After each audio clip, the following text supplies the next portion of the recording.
Remember we met, I could tell by your smile. You hadn't been with a good girl like me in a while. Yeah, you were impressed. Hi friends, எல்லோரும் எப்படி இருக்கீங்க? உங்களை பார்த்ததில் எனக்கு ரொம்ப சந்தோஷம். நிறைய புது ஃப்ரெண்ட்ஸ் நம்ம சேனலுக்கு வந்திருக்கீங்க. எல்லாருக்குமே ரொம்ப ரொம்ப நன்றி. இன்றைக்கி நம்ம கிச்சனில் என்ன பார்க்க போகிறோன்னா, இன்றைக்கி நம்ம கிச்சனில் தவளை அடை ரெசிபி தான் போட போகிறோம். தவளை அடை எப்படி செய்கிறது அப்படின்றத இன்றைக்கி காமிச்சு கொடுக்க போகிறேன். தவளை அடைன்னு சொல்லுவாங்க, கார தோசைன்னு சொல்லுவாங்க, உரப்படைன்னு சொல்லுவாங்க. எல்லாமே ஒரே மாடல் தான். இப்போ தவளை அடைக்கு வந்து ஒரு படி புழுங்கலரிசி எடுத்திருக்கேன். இந்த படியால் ஒரு படி புழுங்கலரிசி, இட்லி அரிசின்னு சொல்லுவோம் பார்த்தீங்களா, இட்லிக்கு உரைப்போம் பார்த்தீங்களா, அந்த ரைஸு ஒரு படி போட்டிருக்கேன்.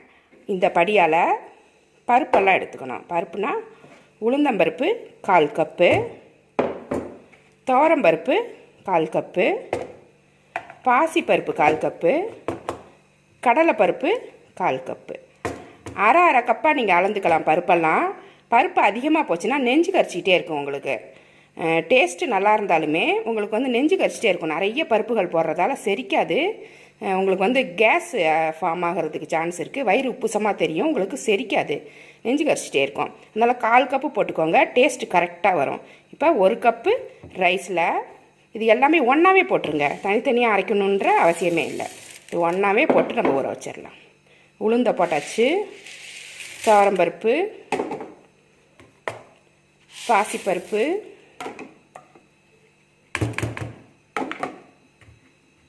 கடலைப்பருப்பையும் அதில் இது எல்லாமே நல்லா வாஷ் பண்ணிவிட்டு தண்ணி ஊற்றி ஊற வச்சுருங்க. இது ஒரு 2 மணி நேரம் ஊறிச்சுனாக்கா அதுக்கப்புறம் அரைக்கிறதுக்கு வசதியாக இருக்கும். கம்மியாக ஊறிச்சுன்னா அரைப்படாது. 2 மணி நேரம் ஊற வச்சு இதை நல்லா ரவை பதமாக அரைக்கணும். ரொம்ப நைஸாக அரைக்கக்கூடாது, குழன்னு ரவை பதமாக அரைச்சி இதை எடுத்துக்கலாம். அரிசி பருப்புலாம் ஊற வச்சுருந்தோம், இது மாதிரி நல்லா ஊறணும். அது இப்போ இது கூட என்னென்ன போட்டு அரைக்கணும் அப்படின்றத இப்போ பார்த்துடலாம். ஒரு 15 காஞ்ச மிளகாய் எடுத்திருக்கேன். அது மாதிரி 1 ஸ்பூன் சோம்பு, ஒரு 2 இன்ச் அளவுக்கு இஞ்சி போட்டிங்கன்னா நல்லா செரிமானமாக இருக்கும், நல்லா செரிக்கும். அது மாதிரி சோம்பு வந்து நல்லா வாசனையாக இருக்கும். நம்ம அடை சுடும்போதே தெரு வரைக்கும் வாசனை வரும். அடை உங்கள் வீட்டில் சுடுறீங்களான்ற மாதிரி கேட்பாங்க, அவ்வளோ வாசமாக இருக்கும். இந்த சோம்பு தான் அதுக்கு காரணம். சோம்பு போட மறக்கக்கூடாது. சோம்பு 1 ஸ்பூன்லேருந்து 1.5 ஸ்பூன் அளவுக்கு நீங்கள் போட்டுக்கலாம். காஞ்ச மிளகாய் உங்கள் காரத்துக்கு ஏற்ற மாதிரி போட்டுக்கோங்க. இது எல்லாமே அரிசி கூட போட்டு நம்ம மிக்சியில் கொரப்பாக அரைக்கணும். ரொம்ப நைஸாக அரைக்காமல் ஒரு ரவை பதமாக அரைச்சி எடுத்து வச்சுக்கலாம். உப்பு போட்டு கரைச்சி எடுத்து வச்சுக்கோங்க. இப்போ மாவு ரெடி ஆகிடுச்சு. அதில் தேவையான அளவு உப்பு சேர்த்துக்கோங்க. உப்பு தேவையான அளவு சேர்த்துருக்கோம். அதோட பெருங்காயமும் ஒரு 1/2 ஸ்பூன் சேர்த்துக்கோங்க. பெருங்காயம் சேர்க்கும்போது நல்லா வாசனையாக இருக்கும், செரிக்கும் நம்மளுக்கு. இது எல்லாத்தையுமே சேர்த்து நல்லா கலந்து விட்டுடலாம்.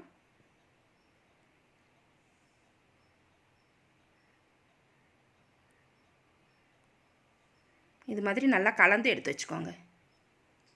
இப்போ வானல் சூடு பண்ணியிருக்கேன், அதில் நல்லெண்ணெய் ஊற்றிக்கலாம்.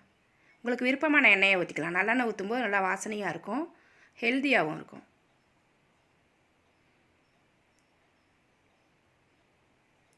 இப்போ எண்ணெய் சூடாயிருச்சு. கடுகு உளுந்தம்பருப்பு 1 ஸ்பூன் போட்டு தாளிச்சுக்கோங்க.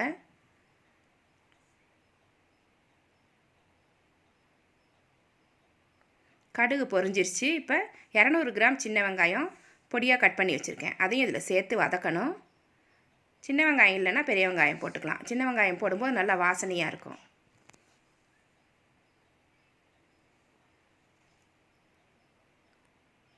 வெங்காயம் வதங்கும் போதே கொஞ்சமாக கருவேப்பிலையும் சேர்த்து வதக்கிடுங்க.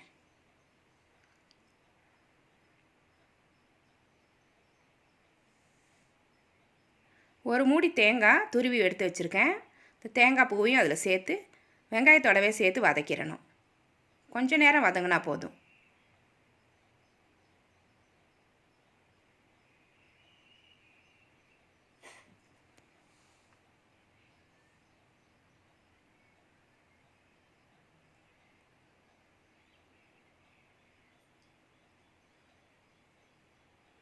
வதங்கினது போதும். இப்போ கொத்தமல்லி புதினா ரெண்டையுமே இதில் சேர்த்துடலாம். கொத்தமல்லி புதினாவை ரொம்ப நேரம் வதக்கக்கூடாது. லேசாக கிளறிட்டு எடுத்து மாவில் கொட்டி கலந்து வச்சுக்கோங்க.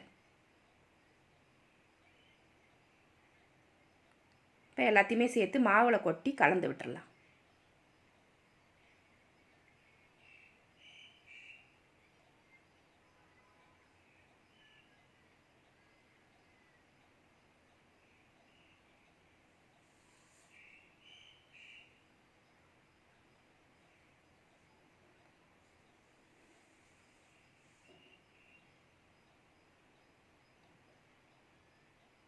நல்லா கலந்து விட்டாச்சு. இப்போ மாவு ரெடியாக இருக்குது.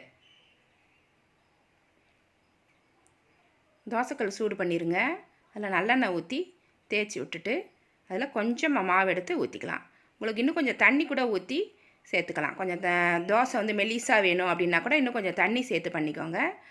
அடை கொஞ்சம் திக்காக வேணும் அப்படின்னாக்கா அப்படியே ஊற்றிக்கலாம். சுற்றிலும் கொஞ்சம் நல்லெண்ணெய் ஊற்றிடுங்க. நல்லா இதை செவக்க எடுக்கணும். நல்லா கிறிஸ்பியாக வர்ற மாதிரி எடுக்கணும். அப்போ தான் இது நல்லாயிருக்கும். கொஞ்சம் எண்ணெய் அதிகமாக ஊற்றுனா தான் உரப்படை வந்து ரொம்ப டேஸ்ட்டாக இருக்கும். இந்த மாதிரி செவந்து வரணும்.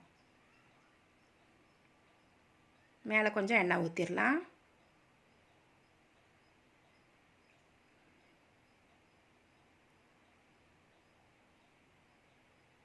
இப்போ 2 பக்கமும் வெந்துருச்சு. இப்போ அடை சூப்பராக ரெடி ஆகிடுச்சு. அடை சூப்பராக ரெடி ஆகிடுச்சு. இந்த அடைக்கு மேனி வச்சுருக்கேன். தக்காளி சட்னி, தேங்காய் சட்னி நல்லாயிருக்கும். இல்லைனா காய்கறிலாம் போட்டு அவியல் வச்சிங்கன்னா ரொம்ப டேஸ்ட்டாக இருக்கும். இந்த ரெசிபி நீங்களும் உங்கள் வீட்டில் ட்ரை பண்ணி பாருங்கள். இந்த ரெசிபி உங்களுக்கு பிடிச்சிருந்தா நம்ம சேனலை சப்ஸ்கிரைப் பண்ணி வச்சுக்கோங்க. கூடவே இருக்கிற பெல் ஐக்கானி ப்ரெஸ் பண்ணி வச்சுக்கோங்க. லைக் பண்ணுங்கள், ஷேர் பண்ணுங்கள், கமெண்ட் பண்ணுங்கள். இவ்வளோ நேரம் என்னோடய வீடியோ பார்த்த எல்லாருக்குமே நன்றி. Thank you friends.